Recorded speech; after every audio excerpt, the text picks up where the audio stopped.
Coming to you from the shoreline of sparkling Lake Michigan, welcome to the National Writers Series, celebrating 15 years as a year-round book festival. We are the premier home for passionate readers who love inspiring conversations with best-selling and award-winning authors. Tonight, we welcome #1 New York Times best-selling author Joe Hill, here to talk about his latest novel, King Sorrow. Joe got his first taste of terror at age 9 when he acted in the 1982 film Creepshow. The screenplay was written by his father, Stephen King, who also starred in the movie. Joe chose to use an abbreviated form of his given name, wanting to succeed solely on his own merits. The name is a reference to the early 20th century labor organizer and songwriter Joe Hill. Joe has written 5 novels. His first, Heart-Shaped Box, is a winner of the Bram Stoker Award for Best First Novel. His second, Horns, was made into a film starring Daniel Radcliffe. And he's the Eisner Award-winning writer of a 7-volume comic book series, Lock and Key. Hill will be joined in conversation with Doug Stanton, a #1 New York Times best-selling author of In Harm's Way, 12 Strong, and The Odyssey of Echo Company. Doug is an alum of Interlochen Arts Academy and co-founded the National Writers Series in 2009 with his wife Anne and attorney Grant Parsons. The National Writers Series salutes our amazing audiences, dedicated volunteers, and generous supporters for helping us raise the next generation of readers and writers through our free education programs across the region. This season of amazing authors is made possible through major support by the Green Brick Foundation, Northgard Technology Group, Golden Fowler Home Furnishings, West Shore Bank, and Traverse City Tourism. Tonight's literary sponsor is the Traverse Area District Library. Tonight's live streaming is exclusively underwritten by Nancy Davey. Thanks to our major media sponsor, the Traverse City Record Eagle, and our media partner, Interlochen Public Radio. For information on future events, programs, and how to support our nonprofit work, please visit nationalwriterseries.org.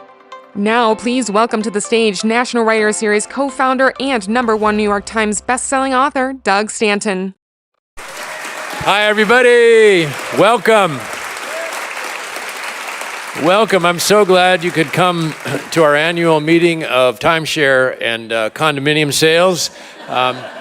It's a great night. Mr. Joe Hill has branched out. Listen, this is our 300th author tonight here on this stage. We couldn't, 300, my mind reels. I was looking at the program guide. I'm just going to tell you for a moment. Elmore Leonard, Tom Brokaw, Mary Carr, Peter Matheson, Mitch Albom, Daniel Silva, David Sedaris, Jodi Picoult, Geraldine Brooks, Anna Quinlan, Lee Child, Vince Gilligan of Breaking Bad, who's got that new show, Pluribus, on Apple, which is fantastic.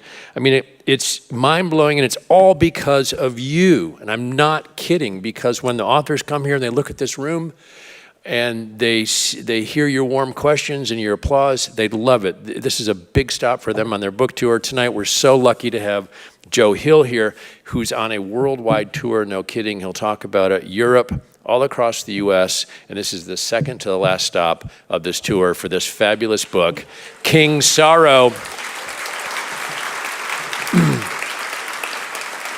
which is really hard to put down. And if you don't have your copy yet, do get it in the lobby. Joe will personalize it after the show tonight. It's really a fabulous book. It's scary, it's fantastical, and it's also about a lot of ideas. So it's a very deceptive book on its surface. So you'll dive into it. December 3rd, Kate Baer, the poet. Go on Instagram, check out Kate Baer. She's going to be here on stage with Beth Milligan. It's going to be a fabulous night talking about poetry, something different for us. But Kate Baer is enormously popular in that genre. And then December 8th, I'm talking with Todd Goddard, the author of the Jim Harrison biography. Jim Harrison, as many of you know, is a resident of Leelanau County for years, most famously known for writing Legends of the Fall and other novels, and also as a poet. So it's going to be a special evening, a kind of homecoming evening for one of America's own who lived here. Thank you to Tattle for sponsoring tonight. We had lunch today with Joe Hill in Traverse City, Michigan, with Michelle Howard, Betsy Myers, and Amy Monette. It was a lot of fun. Amy Monette knows more about Joe Hill than Joe Hill knows about himself, which is a good thing. All right. The 300th author, we're going to cap this evening off by introducing to you Hannah Gregory, one of our former Front Street Writers programs. If you look, we have this sheet, maybe it's for out in the lobby, the Raising Writers program. If you have young people in your life, and now we're branching out into adult classes, they're free, they're life-changing. The Gregory family has taken advantage of a lot of them, and Hannah now is in the CMU master's program in creative writing. She's a fantastic writer, and she's going to come out now and read a story. Please honor her with your presence and attention. She's thrilled to be here on the stage with Joe Hill, and we're thrilled to have her too. So please welcome Hannah Gregory.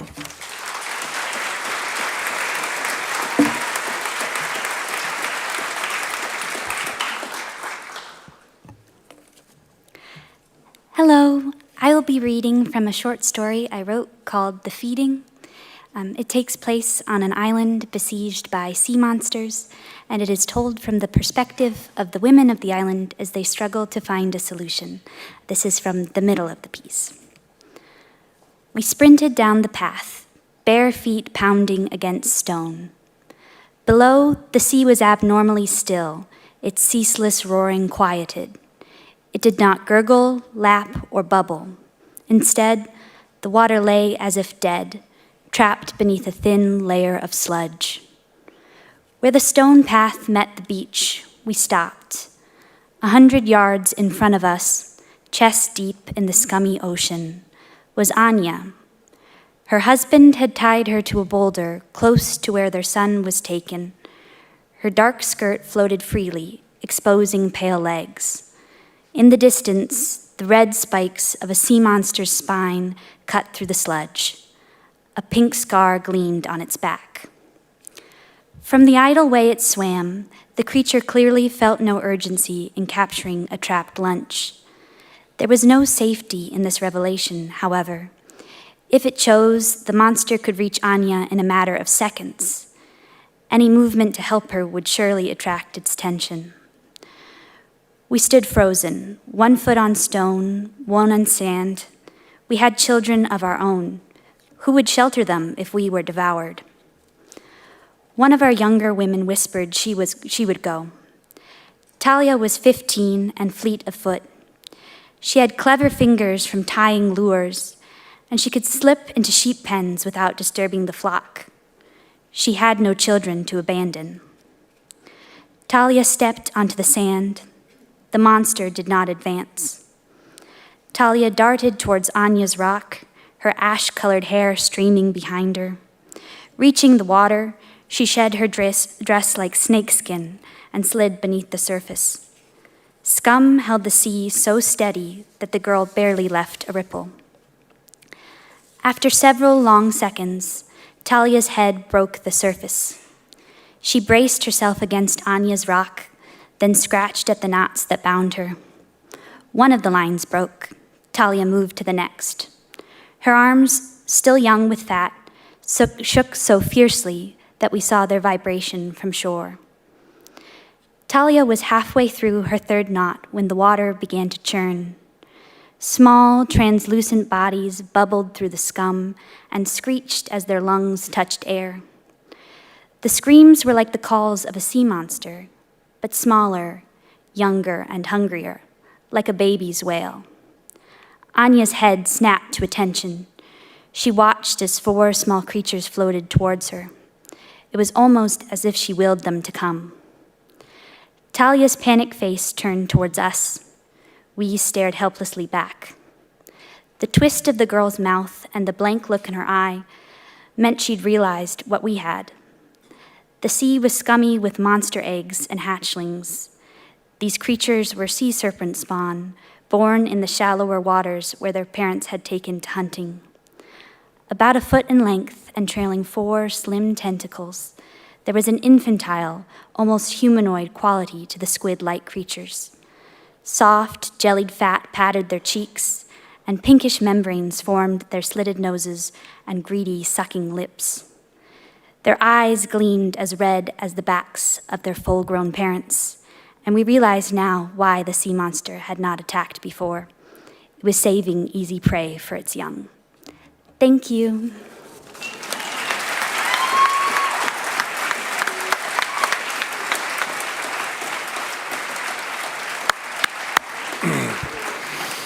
Thank you for listening. Without further ado, please welcome Joe Hill to the stage.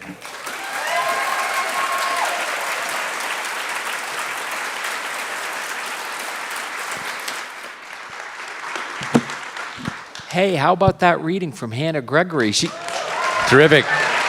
She's going to put me out of a job. Thank you for being here, Joe. Oh, yeah, thanks for having me. Thanks all you guys for coming. Good to see you. So, There Be Dragons. Let's talk about King Sorrow. Yeah. Tell the audience who haven't had a chance to read it yet, what is this what's this book about? Right, what is it? What's the elevator pitch? Yeah. So King Sorrow begins in 1989 and introduces us to 6 friends who attend a liberal arts college on the coast of Maine. And the 6 of them, bond over a shared love of the occult. What they really like to do is get together on the weekend, have a few drinks, and mess around with the Ouija board and see if they can summon something. One of the kids, though, finds himself in terrible trouble, and he falls under the power of a couple local thugs who blackmail him into raiding the special collection of the college library to which he has access. And they force him to steal some of the most expensive books there. Every college library, every library has a special collection, and in it there are books that can be worth thousands or tens of thousands of dollars, and looting a library is about the worst crime I can imagine, and so this kid, Arthur Oakes, turns to his friends to help him out, and one weekend when they're all bombed, they get the idea to see if they can summon something to help him, and they succeed in smashing reality and bringing a dragon through into our world, King Sorrow, who is 3,000 years old and 700 tons of fun. And the king solves their immediate problem, but creates a much larger one for them, which is he's in their lives to stay now, and he expects them to select a sacrifice each year, or he'll take one of them. And that's the central moral dilemma of the book, and it begins to skip through time like a stone across a lake. So it starts in 1989, 1990, then jumps to 95, 2000, 2005, and covers 25 years of recent history. What's the moral dilemma that the book poses that I was talking about? That moral dilemma is, what are the moral consequences of picking someone to die each year so that you can live? How do you make that choice? Who's it going to be? And the other thing is that aiming a dragon at someone isn't exactly like picking up a sniper rifle to shoot them. I mean, King Sorrow's great passion is burning shtetls to the ground.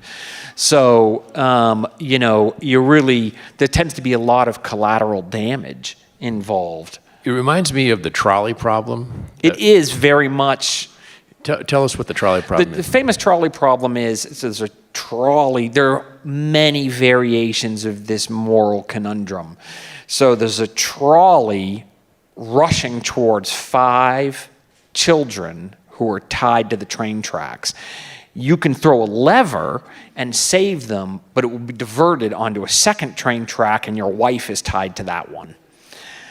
So I didn't hear the wife part. That's a new addition for me. well, there's a few different variations of it, but that's sort of a classic, and what do you do in that situation? Who's going to die? What was the spark for this book, Joe? I mean, why tell this story now? Well, those are 2 different questions in some ways. Okay. Why tell the story and what the spark was? In terms of what what got me going, I don't completely know. I mean, there were a lot of influences on the book. The first 200 pages in particular is in that mold of what's called dark academia. And the textbook of that kind of story would be The Secret History by Donna Tartt, which came out in 1990 and is one of these books that's its reputation has grown with each passing year. I think it's sort of a cornerstone read for my generation. That is about 6 friends who meet in college, do something terrible together, and then have to live with the moral fallout. Sounds kind of familiar, right? So that was one of the influences. I always wanted to write about dragon ever since I fell for Smaug at the age of 10. You know, I guess I feel like for me, Smaug is my favorite fictional character. There are a lot from The Hobbit, right? From Tolkien's, and you know, at the risk of offending some Tolkien diehards, I actually think Smaug is a much more interesting villain than either Sauron or Saruman. Why do you think that? What? Because he's funny. Yeah. Because he's got a sense of humor, and I think I know, like, dragons are, no pun intended, very hot right now, and I think I know why we love dragons so much. It's because they remind us of our cats, you know, because like our cats, a dragon is proud, sly, lazy, and delights in recreational acts of homicide. Everyone who has a cat has had that experience, that very familiar experience of coming home to find the decapitated head of a mouse set in the center of their pillow like a mint in a fancy hotel. You know, and that's basically who, you know, what we see when we look at dragons, at least as I think of them anyway. When you want to write dragons, where do you go? You know, for those of us who aren't dragon adjacent, so to speak, how do you create a dragon? Yeah, I mean, I look to the stories the great dragons that have occupied real estate in my imagination, with Smaug being sort of the central one. My parents read me The Hobbit when I was 10 years old. They took turns. And I still remember that scene close to the end. Bilbo Baggins is invisible, and he enters the dragon's hoard to steal some gold. And Smaug awakes and senses that he's there, and the two of them have a conversation. And Smaug is very playful in the way a cat will play with a crippled bird. And they're talking back and forth, and it's a very good-humored conversation. But one senses that Smaug is waiting for the Hobbit to give away his position so that he can lash out and snap the little guy in two. And that scene left me breathless with suspense. And I thought, it's impossible for a story to get more suspenseful than this. And 40 years have passed, and I still feel that way. So I knew when one of my favorite writers is the Detroit crime writer Elmore Leonard. And one of his rules for characters is if a character doesn't provide interesting dialogue, he gets rid of them as soon as he can. They've got no place in his books. He needs someone who can, who's got some dialogue that's got some snap to it, And I felt early on that King Sorrow would never disappoint me when it came time to write his dialogue, that he'd be witty, and it would be like the other characters would be fencing with him, and he'd always be sort of, at one point in the story, someone thinks they had imagined that they were playing their game, but of course they had always been playing King Sorrow's game. He had always been in charge of everything. The question, though, is, I get it, but why now? I'm just wondering, if we are writers, we're kind of telling the story maybe we want to read, or we think we need. Yeah. And I'm just wondering, the moral dilemmas in this novel are really interesting. It's quite complex. And I didn't know if you were conscious of... Well, when I was starting out, I had a lot of rejections. I wrote 4 novels I could never sell, and God knows how many short stories. And it became very important to me to solve what keeps a person reading. Why do they stick with a story instead of putting it down to go do something else? And what I settled on was peril. The one thing we almost never turn away from is when a character we care about is in some form of peril. And so early on, I learned to write big action set pieces, cinematic action set pieces. And I still do a lot of that, and I love that, and I think I'm pretty good at it. But as I've gotten older, I've gotten more interested in those other kinds of peril. You mean internal perils more? Yeah, psychological peril, romantic peril. Romantic peril is terrific to write about, and is like, romance is the backbone of the publishing industry. And Willie Nelson has this thing where he says, country music will always be popular as long as 80% of the people in the world aren't with their first choice. And I feel the same way about stories of romantic peril. We're just we just care so much as human beings. Is she really going to marry that oily, manipulative schmuck who will probably be played by Hugh Grant in the movie? Or is she going to get together with that dithering dweeb who will probably be played by Domhnall Gleeson? We're rooting for her to make the right choice. I've become very interested in moral peril. I think, the moral peril is narratively fascinating. Which seems to preoccupy King Sorrow. Yeah, absolutely. We were talking about this backstage. The book is an entertainment. If I did my job right, you'll fly through the pages. And there's a lot of big set pieces. There's one storyline where, a couple of our heroes are on an airplane at 30,000 feet over the ocean, and there's a terrorist on board the airplane and a dragon fighting F-16s outside the airplane. There's an Indiana Jones-style plunge into a troll's trap-filled cave. There's a for-profit paramilitary organization that kidnaps a couple of the heroes because they want to take control of the dragon. So there's a lot of, stuff going on. There's a lot of action. There's a lot of suspense. But there is this moral, but beneath, under the hood, there is this recurring moral question, about how they're going to manage this trap they're in where they have to keep picking someone to die. And at one point, one of the characters, a budding libertarian tech bro, Colin Wren, he says to the others, "Do you know about Biafra?" And, they say, "What about Biafra?" And he says, in the 1970s, the CIA financed a civil war in Biafra, and thousands of people died. And they did it to keep prices low at the pump. And there has always been this red backdrop to American life.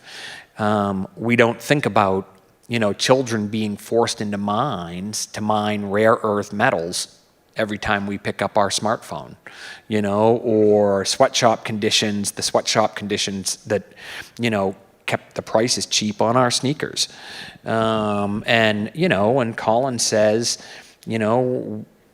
we don't give it a thought. It's just the background price of our comfort and security. And one of the other characters says, well, maybe we should think about it. And I guess that's some of what's going on in the book is, me thinking about it.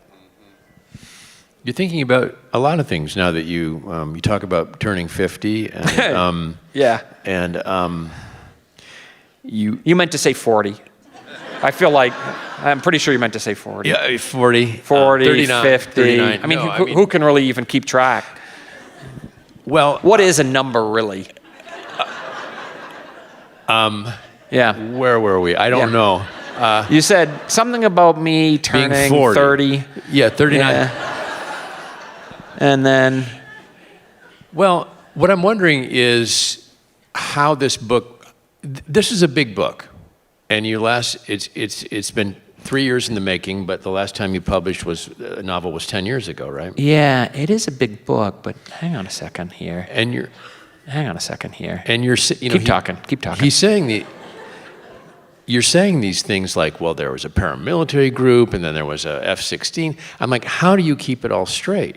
And I think you probably have notes in your office that, like a lot of writers do. Look at this. Come on. Look at this. Like, that's one chapter, and then on the next page, like, that's the next chapter. So don't be fooled by the size. There's a lot of, Is that because you're older now and you're just harder to write? I think it's because I have a rule for myself that, like, I have to write a chapter every day, but then maybe like like, there was, the Red Sox were on or something in a big game, and I'm like, well, this one better be a short one. I gotta hurry You really up. write a chapter every day? No, I write a scene every day. My rule for myself is because you want to complete the scene as a single motion, I feel like. And so unless the scene is very long, I try to do it all in one sitting. Wow. Tell us just He cornered me into giving a straight answer on something. I try to avoid that at all costs. Tell us in the audience, what's the difference between a thriller, a horror novel, and fantasy? We've kind of, is there a difference? I'm not sure, and I hardly care. So I wrote a short story for $35 back in 2003, and you fast forward 20 years and it was made into a movie, The Black Phone. And I never could have imagined that was going to happen. And the movie was really good. And then they were getting ready to release it, and the marketing department at Universal started to freak out because they couldn't decide whether it was a horror movie or a supernatural thriller.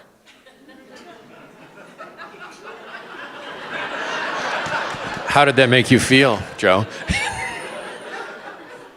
I mean,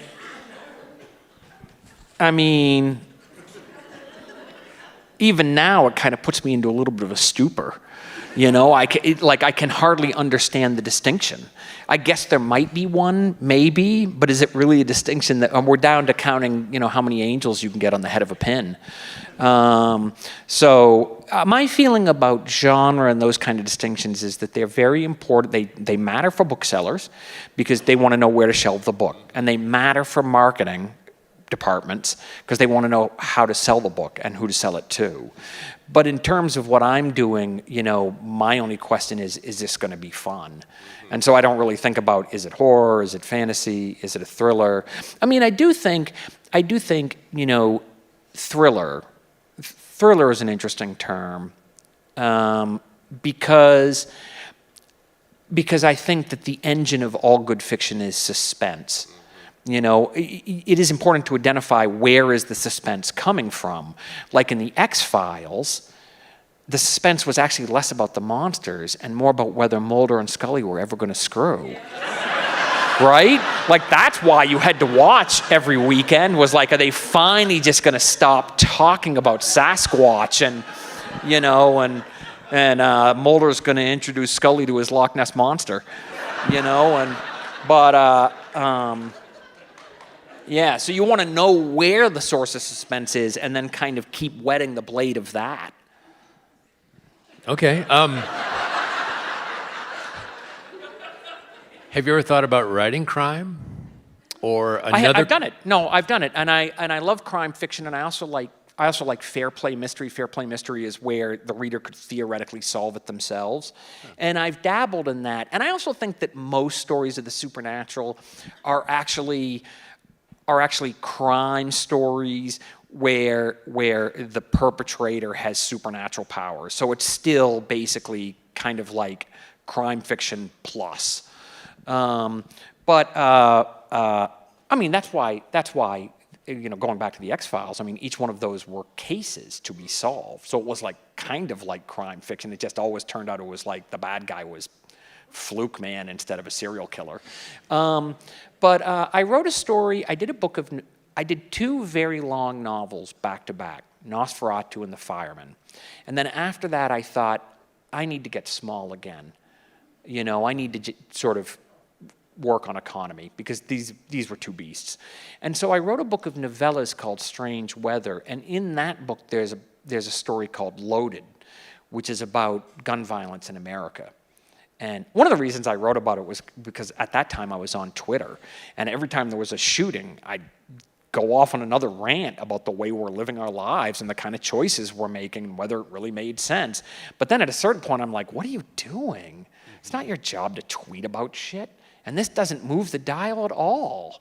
If you want to, if you want to express yourself on this subject, write a story about it. So I wrote this story, Loaded, which is appears to be about a mass shooting, but is actually about something a little bit different. Nothing is quite as it seems. I did that. I have a second life writing graphic novels, and I did a graphic novel called Dying is Easy, which is about a homicide cop named Sid Holmes, who in the force was known as Shit Talk Holmes. And Sid gets drummed out of the force for reasons we don't know, and decided to go back and try to make it as a stand-up comedian. And that's a fair play mystery. And if I've written one book that didn't really connect commercially, it's probably that one. But it was still a good experience. I've also written some comic books that were set in the 18th century, and both the Shit Talk Holmes story and some of my 18th century stuff, it's a way to goof off, but it's also a way to play with a form before I attempt it as prose fiction. So, and I did I don't even think the collection has been announced yet, but I did a Sherlock Holmes story that I called Dying is Easy. Is that what I said? It's called An Exercise in Murder, right? It's not Dying is Easy. It's called An Exercise in Murder is the Holmes story. And that's a fair play story, and I'm pretty happy with how that came out. It's interesting. So hasn't been published yet. When you were 13, your mom gave you a Sherlock Holmes pipe. Yes. Right. And I may or may not have walked around my bedroom sometimes with it in my mouth deducing things. Yeah.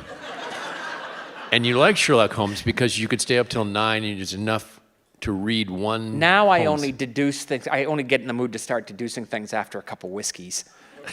Then my deductive powers have come all the way to the fore. But you wanted to be a writer when you wrote a novel when you were 14.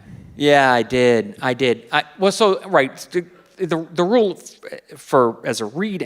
the reading rule was that I went to bed at 8 o'clock, but I could stay up till 9 if I was in bed reading, and I read my way through all the Sherlock Holmes stories because I found out I could read one in one sitting in an hour, which was how long I had before I had to turn the light out. So I think I read every single Sherlock Holmes story in 72 days. I needed 4 days for the novels. But yeah, no, I started also writing every day when I was 13, and I wrote my first novel when I was 14. It was called Midnight Eats, and it was set in an all-boys school, and the cafeteria ladies were all in a satanic cult. And at every full moon, they'd sacrifice one of the kids in the school. Then they'd grind him up, and they'd serve him back to the student body in the beef goulash. And I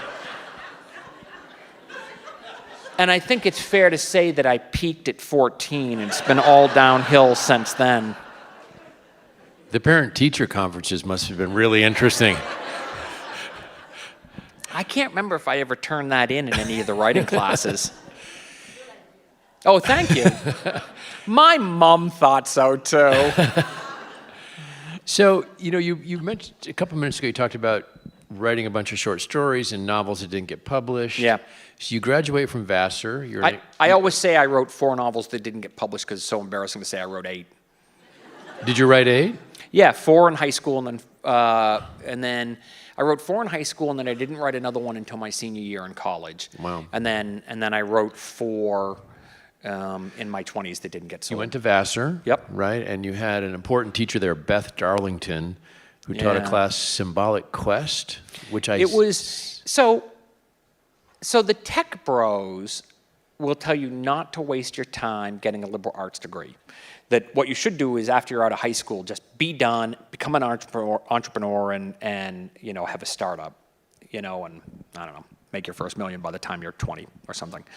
But I don't agree. I think there's more. I think first of all, that's too reductive. It seems to suggest that the only thing you're supposed to do in your life is make money, and it's important to be able to buy the groceries. I think making money is important and great. And working for a living is important.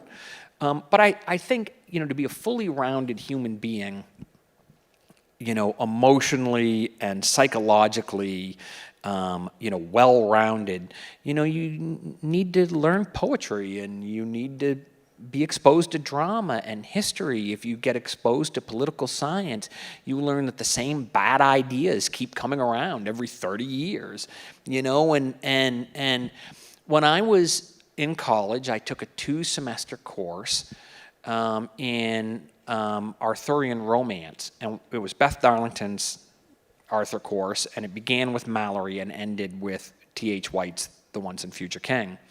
And I always knew that shit was going to pay off big for me someday, and fast forward 30 years, I stuck all that stuff into King's Sorrow, and the book landed good with people, so eat that, Elon.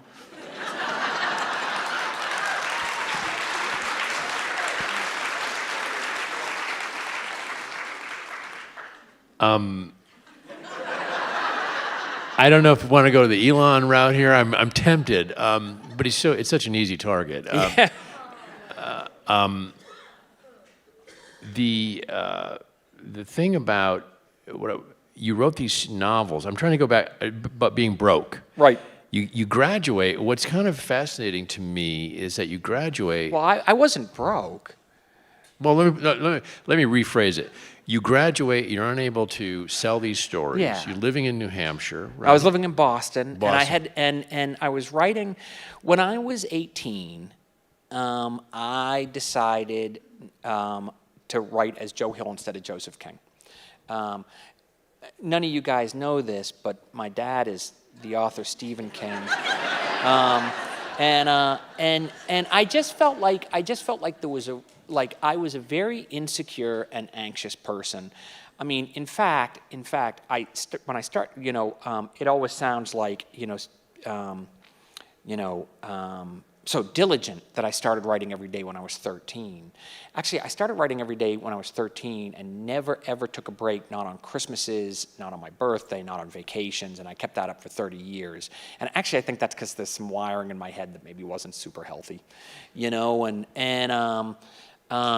but any event, I had all these anxieties, and when I was 18, I thought, if I write as Joseph King, there's a really good chance that someone will publish something that sucks, but they see a chance to make a quick buck in my last name, and I was afraid of that because I thought, readers might buy your first book because you got a famous daddy, but if the book's no good, they'll never buy another one.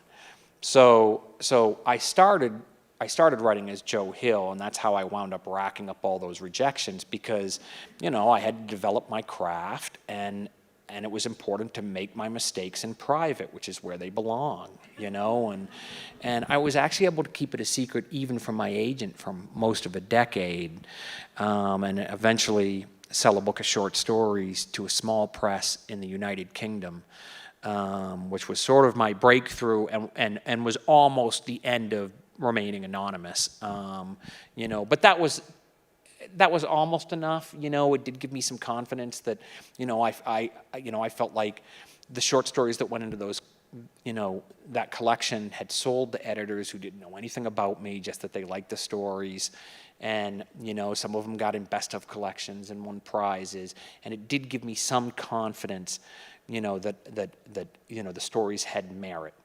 But I also don't want to sound too, super noble or anything. My brother and I were writing screenplays at the same time. I did all that work under my own name, and everyone knew who my dad was and stuff like that. And because it seemed important to be bringing some money in, and well, that's what I mean. Not broke, but you were interested in making a living and earning your keep in a way. What was wrong with the novels? Were they? I mean, a lot of the things that are wrong with first novels, took too long to get to the tension, took too long to develop the primary idea. I gradually began to realize, that you really have to get the hook right up there on the first page or the first paragraph, or even better, in the first sentence. I mean, I had a big breakthrough with a short story called Pop Art. And the first sentence of that story is something like, when I was 13 years old, my best friend, Arthur Roth, was inflatable. And it's a story about a friendship between a juvenile delinquent and an inflatable boy named Arthur Roth. Arthur's made of plastic and filled with air. He weighs about 6 ounces, and if he ever sat in a sharpened pencil, it would kill him. So I had to learn that, though. I had to learn, like, you can't wait around. The reader's not going to give you 15 pages. What did you read to learn it? I mean, what was your course of study? I was very much under the influence of the mid-century Jewish American novelists. So I read Bernard Malamud, Philip Roth, Isaac Bashevis Singer, a writer named William Goldman, who is not normally set in that same school of authors, but he was a... Princess Bride? Princess Bride is the one he's most famous for, but he wrote a lot of great novels: Marathon Man, Heat, Magic, Brothers, Boys and Girls Together. He was a big bestseller back in the day, and none of those books are in print anymore, which is so strange. He also won multiple Academy Awards for his screenwriting, and, I read all those William Goldman thrillers when I was a teenager, and that's all I ever wanted to do, was write like William Goldman. How do you go from Bernard Malamud to pop art? I mean, There's a direct line, an extremely direct line between pop art is so similar in tone to a Bernard Malamud short story called The Jew Bird, which is about a kid who adopts a talking and very Jewish raven. And I was transfixed by that story. The other thing that when I was 18, I stopped writing under my last name, but I also decided to stop writing stories of horror and fantasy because I thought it was too close to what my dad was doing. It was a weird, perverse choice, okay? It was strange. I decided I wanted to write the kind of stories that were being published in The New Yorker. But that was kind of a problematic choice because I didn't read The New Yorker, and I didn't like that kind of fiction. When I was growing up, I had friends who were jocks who read every issue of Sports Illustrated, and I had friends who were rockers and they read every issue of Rolling Stone magazine. I read every issue of a magazine called Fangoria, which was dedicated to the art of gross-out special makeup effects and horror movies. Actually, Fango, that's what it was known to the faithful. Fango had centerfolds in it like Playboy magazine.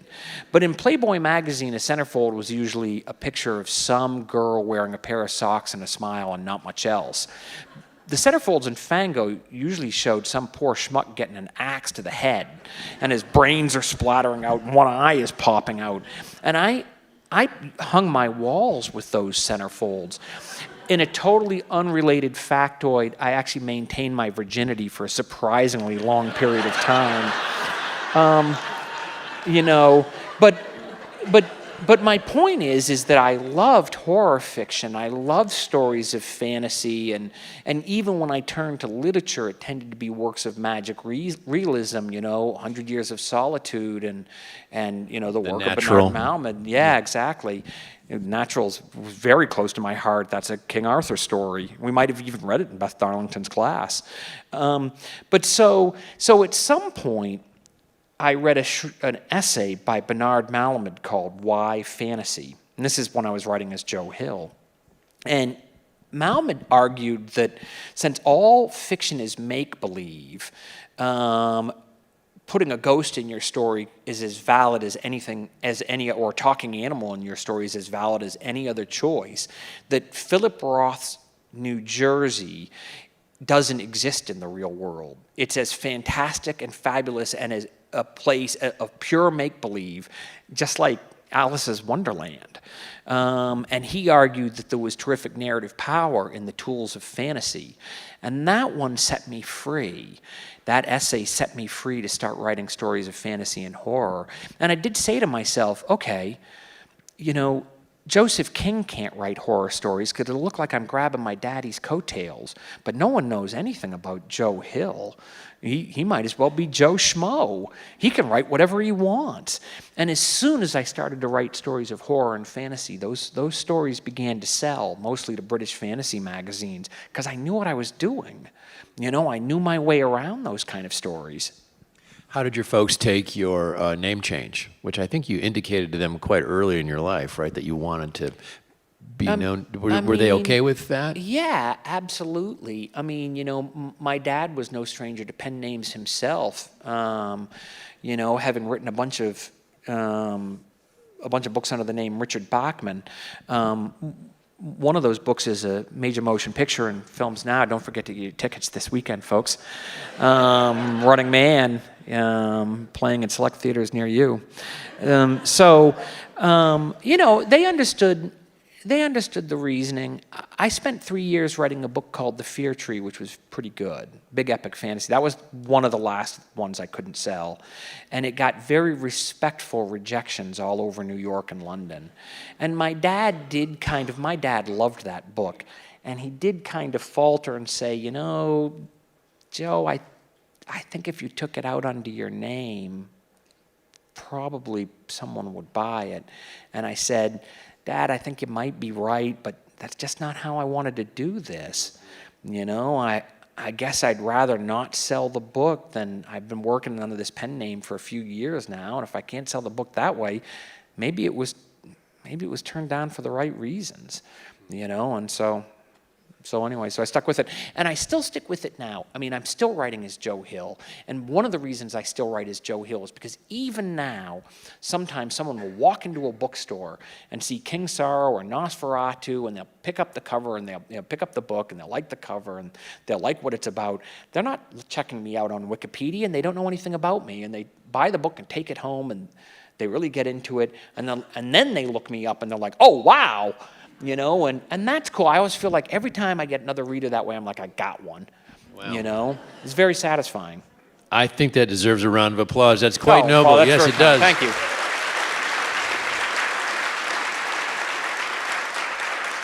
And your middle name, Joe, is Hill, right? Yeah, I was named after my parents are both hippies. And the folk music of the 60s was the soundtrack of the romance. So I was named after Joan Baez's cover of I Dreamed I Saw Joe Hill Last Night. Wow.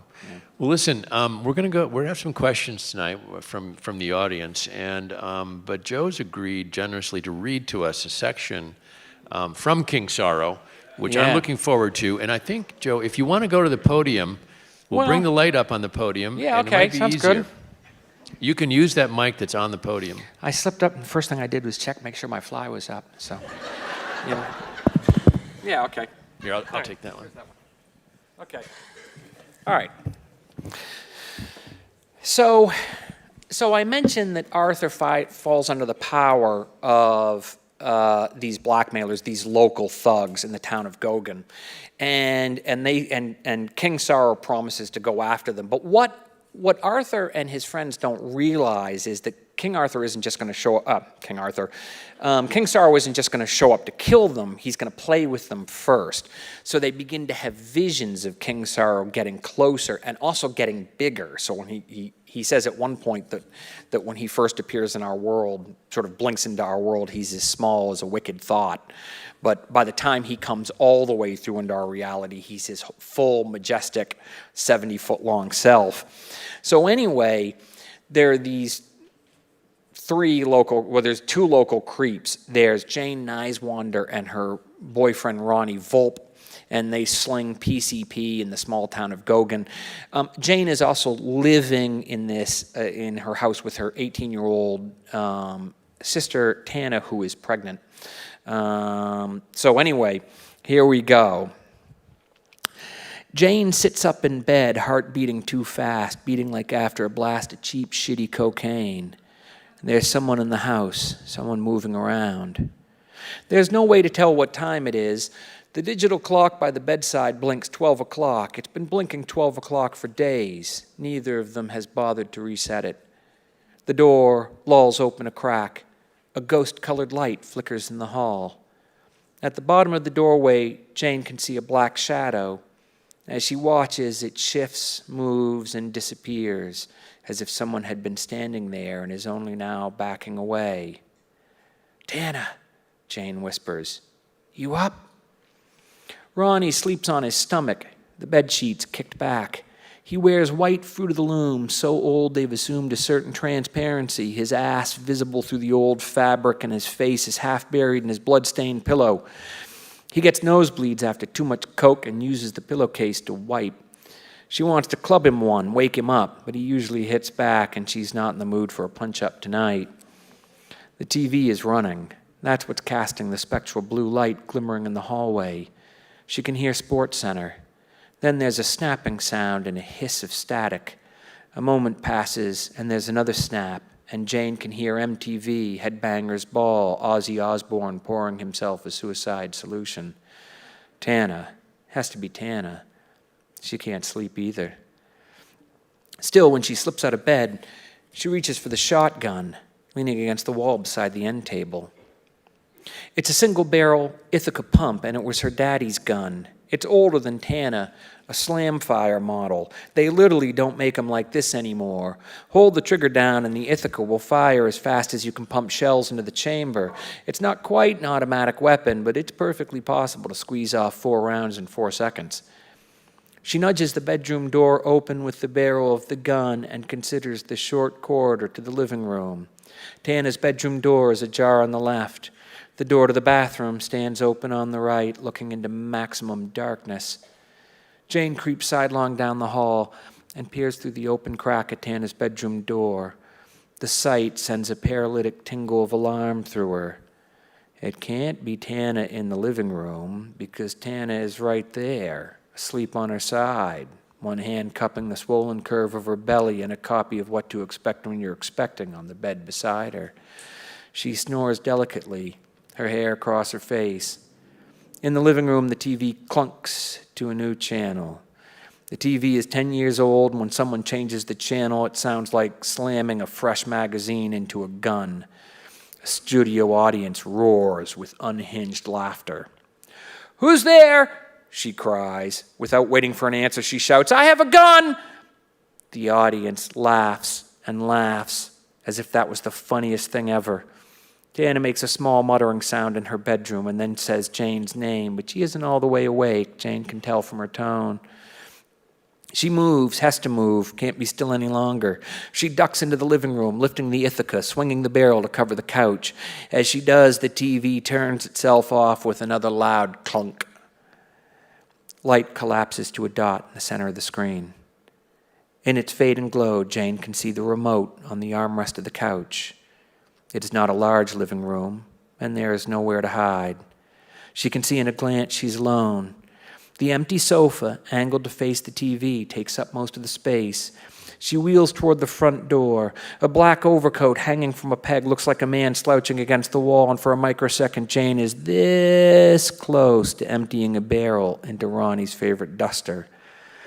Then she realizes she's moved too far into the living room and has her back to the open archway of the kitchen. She pivots on her heel to cover the tiny kitchen and sees a white gaping corpse face staring at her through the window over the sink.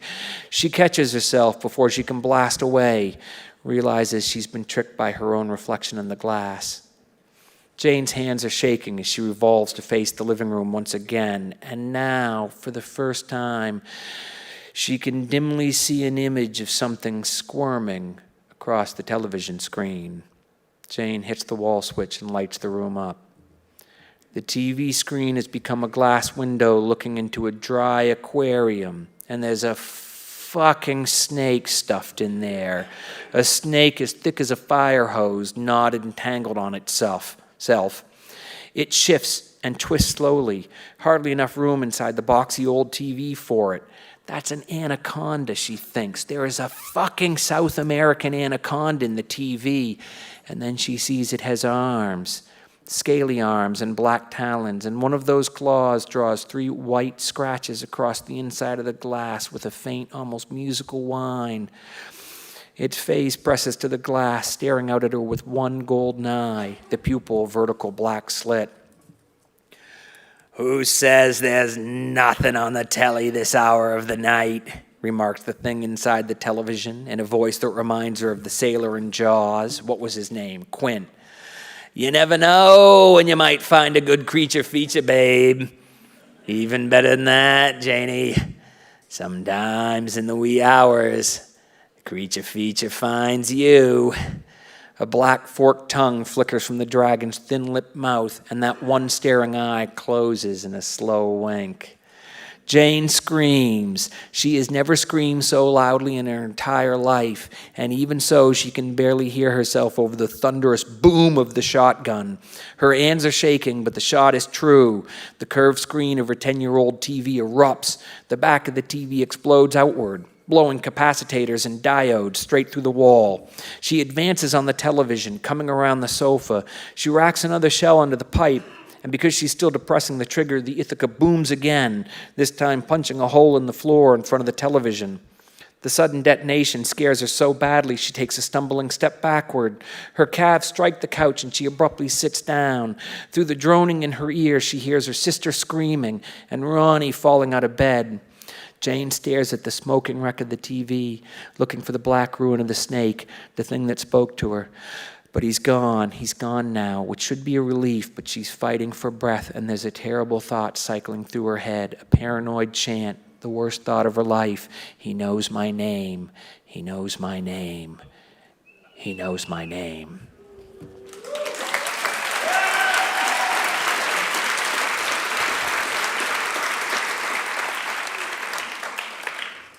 So I finished this book in 2022.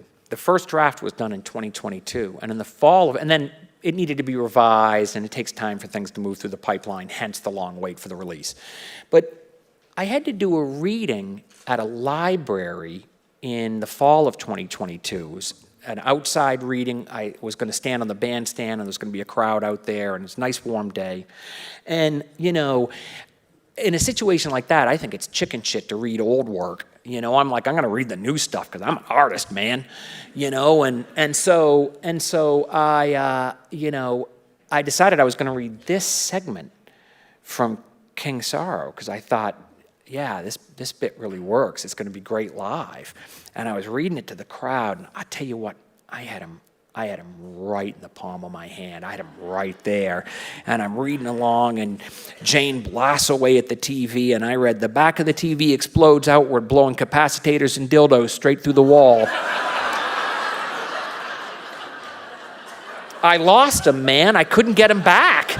You know, that was like the end of it. So, anyway.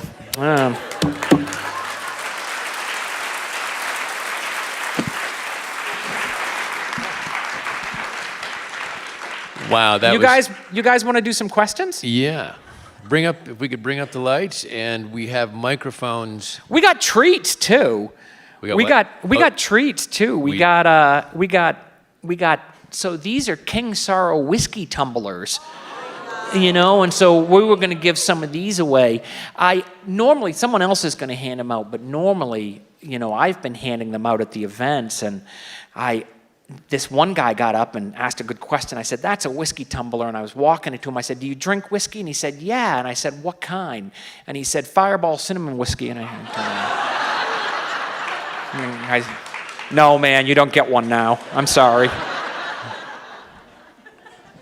He did get one. I'm a nice guy. It was just a joke. I still, you know. Question, anyone, please come to the mic. Just say your name. No, the mic's right there. Oh, yeah. What's your name? Tim McDonald. Tim, and where are you from, Tim? I'm from here. Yeah. I'm a West High teacher for the last 15 years. Oh, cool. What's your favorite horror film? Oh, well, I just saw Pet Sematary and it scared the shit out of me. Solid choice. The new one or the old one? No, I watched the new one. I really liked it. And then I watched the old one, 1989, and I was right in there. Go ahead. What's your question? My question is, how much do you outline your chapters or your book? Like, did you know when it started how it was going to end? No, outlines are the tools of the devil. Yeah, I that's what I was avoid them at thinking. all costs. You know, what I need to write is I need a good situation and then a character I want to spend time with. And what I like best is when they're a little bit of a mystery to me. You know, like I like a character, you know, with some regrets and some secrets, and who seems a little bit like they've lost their way. It's tough to write about characters who are really happy and have got it all. You know, good marriage, happy children, successful career. What? You can't do anything with a character like that except take it all away from them as fast as possible. Yeah. So I like to write about characters who are a little bit damaged, and then I can spend the book kind of figuring out who they are. And generally, when you put them under pressure, they are revealed. So that's what I enjoy, and I just let the characters tell me the story. I just follow them wherever they want to go. Good question. Do you drink whiskey? I fucking love whiskey. Do you have a fave? What's your whiskey? Makers. Oh, okay. All right. Yeah, that's cool. Thank you, Joe. Let's go over to this side of the room. Yeah. Hey, it's Betsy. Hey. Hi. So from lunch today, I need to redeem myself. I do not want to be known as the librarian who reads Danielle Steele, although there's nothing wrong with her whatsoever. Oh, yeah, we had lunch and you were telling me how much you love Danielle Steele. Yes. Well, 2 books in particular. But I recently lost my mother, and I'm so sorry. The book, thank you. Books is what kept us talking for the last so many years. Yeah. And she read things completely opposite of what I read. But we came together with Danielle Steele because she's so it's a formula. You know exactly what you're getting from the beginning to the end. So it was a nice read. And then with her, we would intertwine other novels, and she would have absolutely have loved King Sorrow. Oh, hey. And I'm a little bummed that she couldn't have read it but the good thing is that through Amy and my mom too, she would branch out or allow me to branch out because I'm a total escapism reader. And so because of that, and regardless of who your father is, I decided to read it and absolutely love it. Thank you. That's great. You're welcome. If no one has listened to the audiobook, it's fantastic. It is almost theatrical version of audiobooks, and it is so wonderful. But I had asked you what you were reading, and I wanted to let you know on my list, so it's like off of Danielle Steele, Philip Margolin, absolutely love anything that Therese Plummer narrates. Yeah. We were talking smut, so on my list is P.S. I Hate You by Lauren Connolly, which is the funniest and the smuttiest book you'll read in a long time. And then the new David Baldacci. We'll see how good that is. Yeah, but thank you so much for yours. It's my top of list, and I can't wait for you to sign it because I'm going to give it to my uncle, who's my mom's brother, and he will absolutely love it too. So thank you. Well, thanks to you too. Go ahead, come on up and have a glass of, have a tumbler. If you don't get a tumbler, it doesn't mean you asked a bad question. Or that I didn't like you or something like that. I feel a certain amount of need to kind of scatter them, not just let the people who got to the front of the line, so I should have brought more, I'm sorry. Yes, sir. Go ahead, what's your question? Hi, I'm a big fan of your graphic novels, Lock and Key, and I know with your goals of writing a book a year, are we gonna revisit the family? Are we gonna what? Revisit the family, especially the Golden Age? The Locke family? Yeah. Nah, I don't think so. Sorry. I wish I had better news. Some of it has to do with stuff behind the scenes where it's, where I don't really know anyone who still works at IDW, and, I'm sure they all mean well and everything, but they become a little bit difficult for me to sort of figure out how we work together now. So, but the bigger reason why I don't think there's going to be more is when I turned 50. I paused for a moment and thought, what do I want to do in my 50s? What do I want my 50s to look like? And I had never paused to think about it. I had always just, running from the next thing to one thing to the next thing. And I decided I did want to write a book every year. And, to try to be a book a year. There's so many writers I love who are book a year writers, Harlan Coben, Lee Child. I mean, my dad is like, oh look, it's a new book, so I thought I would try to write a novel a year. I also have to write a screenplay pretty much every year because that's where I get my health care from. There just isn't really time to do a comic. It's too time consuming, so something had to give, and it was the comic books. Yeah. Anyway, great. Thanks for the question. I'm so sorry. I know, that's a bummer. Go ahead. Hi, Jennifer. What are you reading right now? And really quick, do you have a blue chambray shirt? Do you wear a blue chambray shirt? I do have a blue chambray shirt, and I'm reading Peter Straub's Mystery right now. I've already read it, but I'm rereading it because I was asked to write an introduction for it. And I love Peter, and I got to tell you, I can't believe the first 50 pages. I haven't read mystery in like 35 years or something. He was on fire when he wrote those first 50 pages. They're unbelievably great. Yeah. Thanks for the question. Go ahead. Hi, my name is Jaden Giesel, and I'm 15 years old. I'm going to be writing and taping my own psychological body horror movie. Where do you think I should start? You're working on it as a screenplay? Mm-hmm. Make sure you have a character that you're excited about, and that you want to spend time with, and that you're interested to sort of explore over the course of your movie, and don't be afraid to make a mess. I mean, if a script is supposed to be between 90 and 120 pages, but if you wind up writing a script and it's 180 pages or 250 pages, don't worry about it. I write a lot of stuff that I just write for me. I love to get my characters talking. I love to write dialogue. And so I'll write pages and pages of them just bantering, because over the course of all that banter, I get to know how they feel about things and who they are, So the first draft is really, you're not trying to impress anyone. You're just goofing off and like getting to know those characters, and you make a big terrible mess where nothing makes sense, and it'll be fine. Then you revise and and then you begin to shape a story. So yeah. So what's your favorite whiskey? None.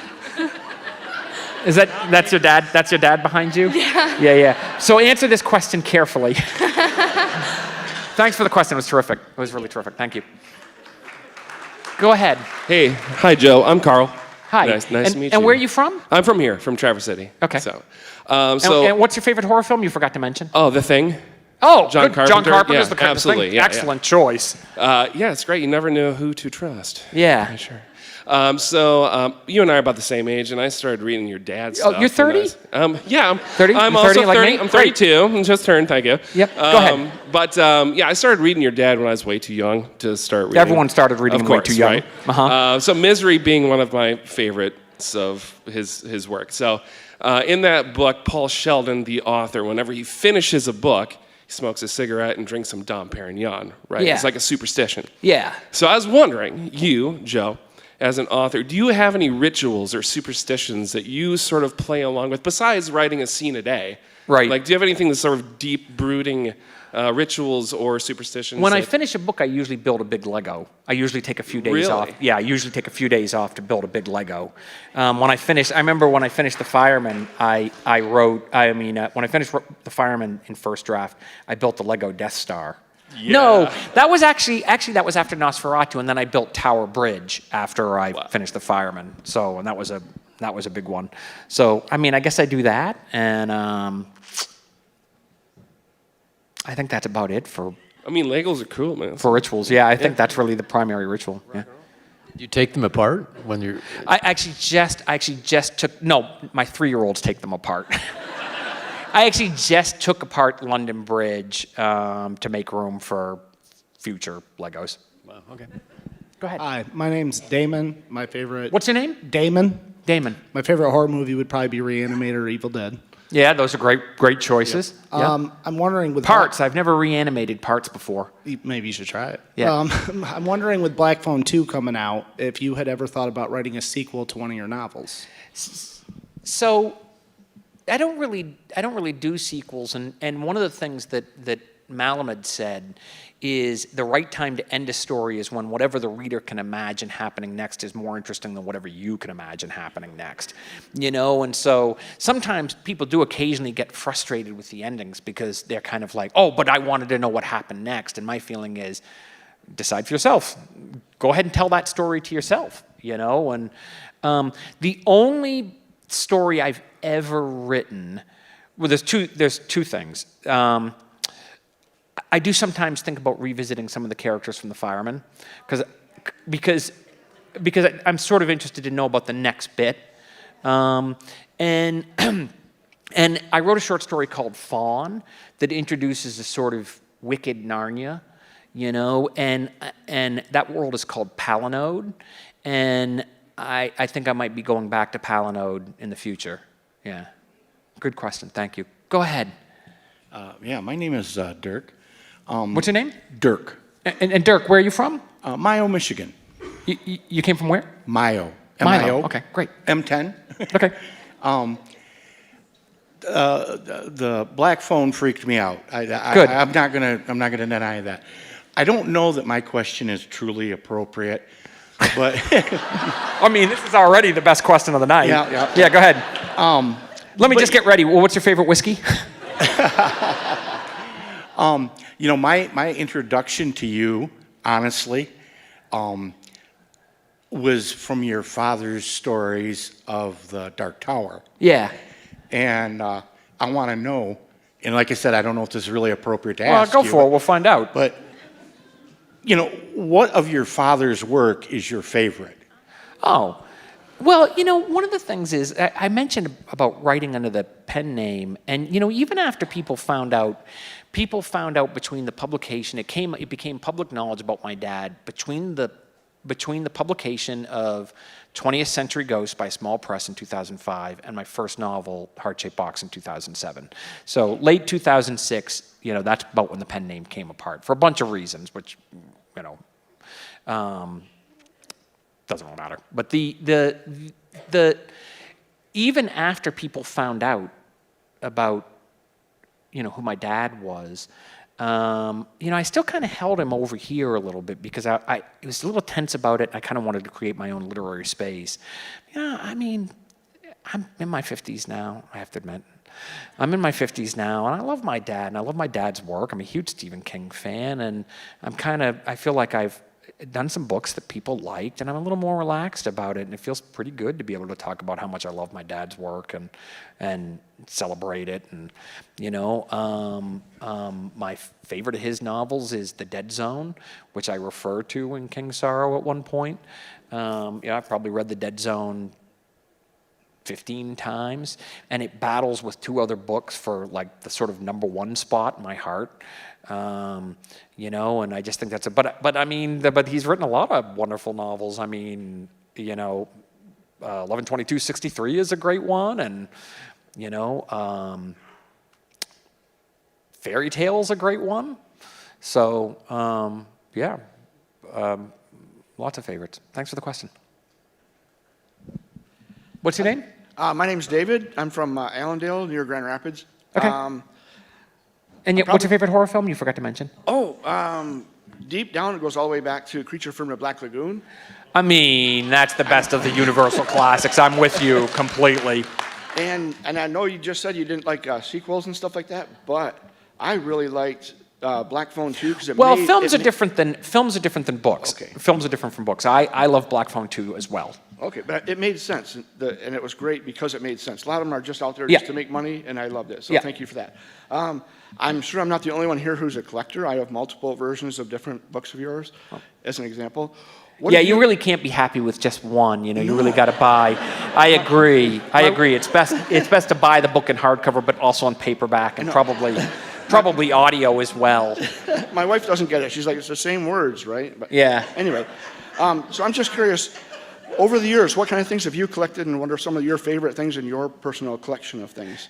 So I mentioned the screenwriter William Goldman. The most valuable thing in my collection, I have a few books, but don't ask me how this fell into my hands. It's it's a long story. But William Goldman was a terrific screenwriter, wrote All the President's Men, Butch Cassidy and the Sundance Kid. He was hired to adapt a war film called In Springtime, the War Ended, which was a hardcover that came out. The film was never made, although he did write the screenplay. It was based on a novel that came out in the 1950s. I have that book in hardcover with William Goldman's annotations in it, and he's penciled how to adapt all the stuff that he wants to use in his screenplay. He's made all these notes to himself in the margins, and for sure, I don't have any book which can touch that. What's your drink? My son likes Glenlivet. Your son likes who? Glenlivet. Okay. It's going to taste even better out of this glass. Great question. Go ahead. In the meantime, you go ahead and ask yours. Hi, my name is Daniel. Hi, Daniel. Where are you from? Originally from Mexico. From Mexico. You came all the way from Mexico for this? Yes. That's so great, man. Thank you. I really appreciate that. That's dedication. You win. My question is, where do you feel you have more freedom to express your ideas? In a book or a comic book? I mean, it's weird about being done with the comics because in some ways I think that I'm best at writing comic books, that's sort of like, that's kind of my narrative sweet spot. And for sure, you can get away with craziness in a comic book that's harder to sell in prose fiction. So, because you've got the drawings. I mean, because, Lock and Key was, co-created with, Gabriel Rodriguez, who is like, unbelievable. It's just, I love Gabe. He's like, we're like an old married couple. We finish each other's sentences and stuff. I learned more about the characters in Lock and Key from the way Gabe drew them than he ever learned from anything I stuck in the script. So yeah, I think, but I mean, I love all of it. I love writing novels and screenplays and short stories, and it's nice. And I feel like I learn things working in one form that I can bring to the next, and it's all good. It's a little bit like being a farmer where you rotate the crops to keep the soil, lively. So, yeah, great question. What's your drink? Anything I can find in Costco. There are good whiskeys there. Come on through if you can slip through. There you go. Thanks so much for the great question. Go ahead. What's your name? Ross. Hi, Ross. And where are you from? Ross? La Crosse, Wisconsin. Oh, wow. Yeah, a little bit of a drive. At one point, much of the book is set in much of the early part of the book is set in Rackham College, and the only sport that Rackham College has any success with is lacrosse. And at one point, I've said that all 6 of them go to this school, but that's a lie. One of the characters is Gwen Underfoot. One of the friends is a townie, and her father works at the school. And she says to her father, "How do you win at lacrosse?" And her father says to you, "If you're playing lacrosse, you already won. The competition is to see who's got the bigger trust fund." Go ahead, but anyway. So typically I read your books, but I did audio versions for Lock and Key and King Sorrow. And I was just kind of wondering after that, are you a Kate Mulgrew fan, or is Kate Mulgrew a Joe Hill fan, or is it both? Kate read a short story of mine called By the Silver Waters of Lake Champlain, and I loved that reading so much because she got every joke. You could hear in her voice that some of the jokes are very kind of like, they're not really like waving their hands to say I'm funny, but she got them, and like managed to sort of twist the comic knife each time. So I asked if we could get her to read Nosferatu, my 3rd novel, and she did such a great job with it. When I was working on Fireman, sometimes I kind of imagined the prose as she would read it. She sort of started to become the voice in my head.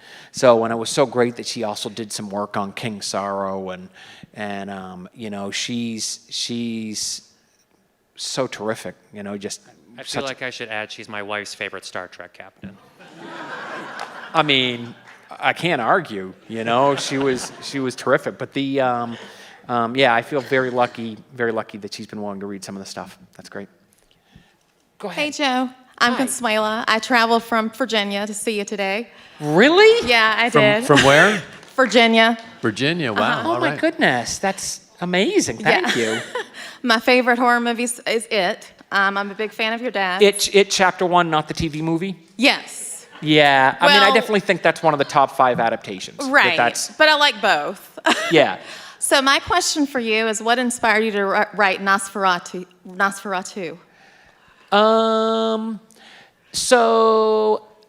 Well, that's kind of a weird one. So, a lot of writers will say that all my characters are versions of me. And I just think that's so weird, because it leaves out the possibility. First of all, it sounds really boring. And second of all, it leaves out the possibility of observation. Very few of my characters are like me in any way whatsoever. I'm always kind of interested in people who are different than me, not people who are like me. But there is one exception to that. So I got divorced in 2010. And my wife and I had 3 kids, and I thought, I've just ruined their childhood. This is wrecked now. And then I thought, no, I'm going to save it, because I had the kids every other week, and I just thought, every time they come over to my house, it's going to be like Christmas time. We're going to play Beatles Rock Band on the Xbox, and we're going to watch Doctor Who, and we're going to have pizza every night, and birthday cake for breakfast. It's going to be awesome. And I was like I pursued that like a crazy person for about 9 months. And then I started to think, what the fuck are you doing? They went through a divorce too. It's normal to be sad. You have to make room for them to be sad. Of course they should be. That's healthy. And so Charlie Manx, the bad guy of Nosferatu, is the one time when I've kind of built a character out of something I didn't like in myself. Because Charlie is this road vampire who has kept himself alive for 100 years by kidnapping children. And he takes them for a ride in his Rolls-Royce Wraith. And as he's driving them, he drains everything out of them except happiness and innocence and fangs. When he's done with them, he drops them off in this place that's not, this amusement park that's not really in our world, called Christmas Land. And in Christmas Land, every night is Christmas Eve and every morning is Christmas morning, and unhappiness is against the law.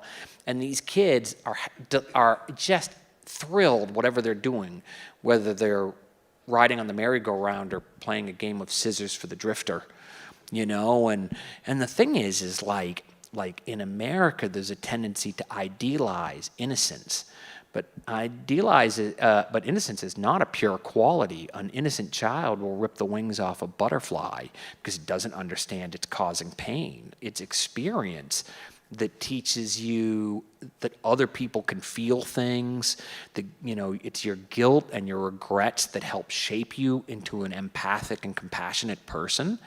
And so I kind of wanted to, I wanted to get Charlie Manx down on the page and deal with him, because there was a little bit of that in me. Anyway, you're going back to Virginia. You're going to want to have a glass to drink. You're going to want to have something to drink out of on the way. And thank you for coming. Doug, how are we doing for time? We're doing fine. We have about 10 minutes. Carol? Okay, let's keep rolling. Go ahead. Hi, my name's John. I'm from Traverse City, Michigan. Oh, hey, great. And what's your name? My name's John. John, and what's the scariest book you ever read?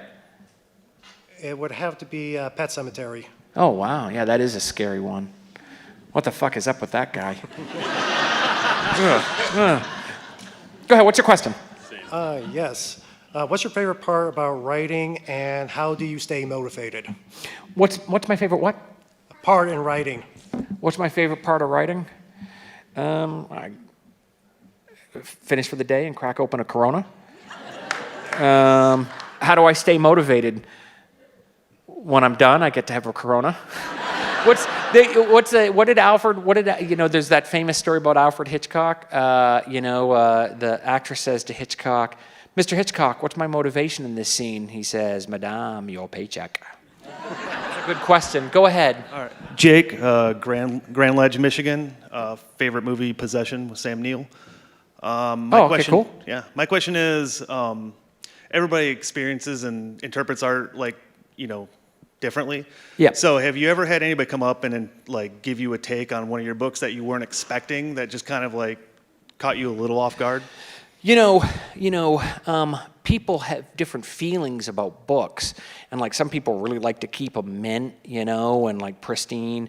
But every now and then I'll sign a book where the cover's coming off and pages are falling out and someone scribbled all over it and stuff. And those are the books that I love signing the best, because I know that they've been loved. When I was in England, someone brought up a copy of Horns that they had found in a thrift shop, and they said, "I thought you would think this was really interesting." someone in the pages had started a long-running argument with me. And was arguing, writing mini essays at the end of each chapter in argument with the book. I thought that was wonderful. I love that, you know? I mean, that's what you hope for, that you're going to engage the reader that way, that they're going to, you know, want to talk back to the characters and talk back to me. You know, you feel like, oh, okay, you know, they didn't just use this book to pass the time. You know, they were completely wrapped up in it, you know, and battling. I love that. That's a great question. Thanks. Go ahead. My name's Katie. I'm from here. I'm from Traverse City. You're from where? From here in City? Traverse City, yeah. And what's the scariest book you ever read? My scariest book I ever read, and one of my favorites is Mexican Gothic by Sylvia Moreno Garcia. It's fantastic. My question is, growing up as, you know, a kid who wrote stories really young, what do you think are the things, if you could pick a couple of things now sitting in your 50s that were the most influential and giving you the freedom to explore, you know, the weird and the interesting and the different at such a young age? Well, I mean, both my parents wrote, you know. I would come home from school and find my mom bashing away at her tomato-colored electric typewriter. The thing trembled like it had palsy, you know, and my dad would be up in his office in front of his word processor, his Wang word processor. It had this black screen with green lettering, so it looked like the Matrix, you know, and they both just played make-believe for a living, and so there was a real air of permission in the house to just go be by yourself and play pretend for a little bit. We, you know, in terms of, it sounds very Victorian, but after dinner we used to go into the den and we would pass a book around and read together. You know, and you read, the amount of pages you read was based on your age. So I think my dad would read 5 pages, my mom would read 4, my sister would read 3, I'd read 2, and my brother Owen would read 1. Like, that's how we read The Lion, the Witch, and the Wardrobe and some Westerns. We tried to read H.P. Lovecraft that way, but we couldn't stop laughing because he just overwrites. So the writing is so overblown and pretentious, and,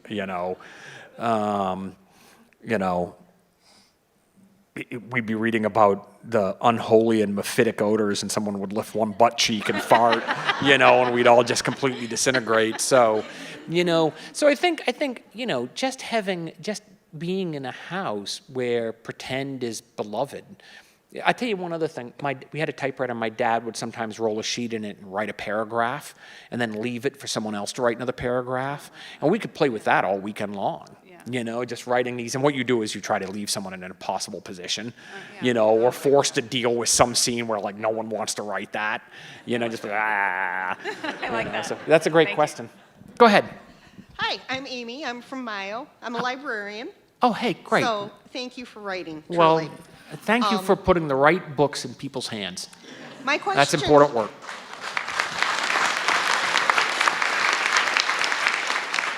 My question is, out of your 4 or 8 rejection letters, have you ever thought about going back and revisiting any of those books? And as a side note, who's your favorite doctor? Someone, I can't remember who said this. Someone said, there's no wrong step, there's only the next step. And I'll tell you, you know, I worked on, so I mentioned The Fear Tree early, which was this big epic fantasy. Well, that was about a person who had, it was sort of Tolkien-esque, but it had a key character who could sense what people were afraid of as soon as he met them. And then later I wrote a short story called The Surrealist, not a short story, after Heart-Shaped Box, I struggled with a novel called The Surrealist Glass, it was a terrible book, just a total walking disaster. But it had it had one good character in it, a surrealist painter named Arturo del Toro. And del Toro had a monocle that had belonged to Salvador Dali, but it had existed before Dali. When you looked through it, you could see the secret truth of people. And both The Fear Tree and The Surrealist Glass were like early messed up first drafts of Horns, which basically has the same function. And The Surrealist Glass itself turns up in part 4 of King Sorrow.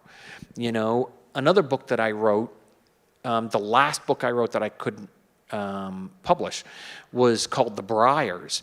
Part 1 of King Sorrow is called The Briars and uses the same setting, even though all the characters are different. So all this stuff, it's all the work you had to do, and yeah, great question. Done? One more? One more. One more. Last one. Hi, Joe. Good evening. My name is Jimmy. I live in Traverse City.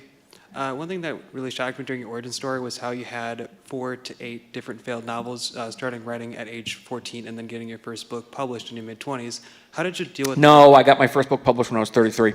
Well, even better. So how did you deal with the rejection every single time? How did you know that deep down you wanted to be a writer and that you were destined to be a writer, but dealing with the rejection from publishers every single time? We can work through everyone at the line. I'll go quick. I hate when people say, oh, my books are my babies. I've been in the room when women have delivered babies, and it's not the same as writing. It definitely isn't. But I do think that you get a little bit of that mom thing where there's kind of book amnesia. So by the time you get the rejection letters, you're already working on something else, and you're separate from it. That's a really good question. Go ahead. We're like in the speed round now. Go ahead. My name's Chelsea. I'm from Gaylord. Is there anyone you would want to work with, including your brother? Yeah, lots of people I'd like to work with, including my brother. Go ahead. Hi, my name is Emilia. My favorite horror movie is I Saw the TV Glow. Ooh, good choice. Thank you. And I was wondering if there has ever been a moment where you've written something subconsciously and then realized, whoa, this was totally inspired by something real in my life. For sure, sometimes you write stuff and then later you're like, oh, I know where that comes from. I mean, when I did The Black Phone in the original short story, the serial killer is a part-time clown. And at the time, I thought that I was writing about John Wayne Gacy. But in retrospect, maybe I had Pennywise in the back of my head. It'd been a long time since I read it, but maybe. There's the great Lon Chaney quote, there's nothing funny about a clown at midnight. Go ahead, we've got time for this. One last question, we'll be all done. You guys have been great, by the way. Go ahead. Hi, my name is Crystal. I'm from Kingsley, which is like 30 minutes away. My question is super simple. Okay. I just need to know who your second favorite dragon in any type of media is. Because I share the favorite of being Smaug. Yeah. Wow, my second favorite one? King Sorrow. There you go. Yeah. Hey guys, you guys have been awesome. Thanks so much. Doug was so great and he's such a great interviewer. I think we're going to go personalize some books. But anyway, thank you guys. See you out in the lobby. Thank you for joining us for this special presentation from the National Writers Series. Join us on Wednesday, December 3rd at 7 p.m. for a conversation with New York Times bestselling author Kate Baer, a poet with a collection of poems entitled How About Now? A striking declaration of ongoing transformation and self-discovery. Baer will be in conversation with the Ticker's head writer, Beth Milligan. Join us in person at Millikan Auditorium in Traverse City or join us virtually. Tickets available now at nationalwriterseries.org.